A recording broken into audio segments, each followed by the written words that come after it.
Tree of club यानी कि तिग्गी का चीड़ी, ये दर्शाते हैं हमारे जीवन में किसी चीज का विस्तार होना, एक्सपेंशन होना। सामान्य ज्ञान यानी कि कॉमन सेंस। वृद्धि, ग्रोथ होना। देरी यानी कि डिलेज होना, हमारे किसी कार्य में डिले होना, देरी होना। जीवन साथी से धन की प्राप्ति होना, स्पेशली अगर सराउंडिंग कार्ड्स डायमंड यानी कि ईट है।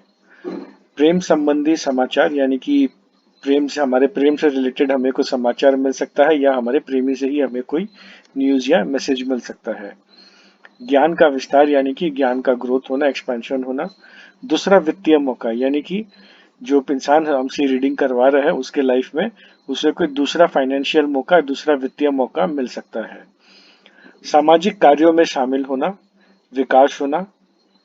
अपार रचनात्मकता यानी कि क्रिएटिविटी, रचनात्मक प्रक्रिया का तनाव, ये स्पेशली अगर हुकुम या काला पान के कार्ड से सराउंडेड है तो हमारी क्रिएटिविटी में या क्रिएटिव प्रोसेस में हम को लेके हमें कोई स्ट्रेस या चिंता और टेंशन हो सकती है हमें। सौभाग्य, भाग्यशाली परिस्थिति यानी कि परिस्थिति हमारे फेवर में होंगी, हमारा भाग्य का साथ भी हमें मिलेगा। लड़ाकू, लड़ाकू नहीं है इसे फाइटर यानी कि जो कभी हार ना मानना, हार ना मानने वाला इंसान। तीन तरफा सौदा या साझेदारी जिसमें तीन या तीन से अधिक लोग हो, यानी कि ऐसी कोई पार्टनरशिप जिसमें तीन या तीन से ज्यादा लोग का इन्वॉल्वमेंट हो। और अगर मेडिकल रीडिंग कर रहे हैं तो उसमें ये जड़ी बूटियां, जड़ें और चूर्ण यानी कि पाउडर्स को भी ये दर्शाते हैं। स्पेशली अगर ये कार्ड जो है वर्क रिलेटेड कार्ड है और वर्क में प्रोग्रेस को ये दर्शाते हैं।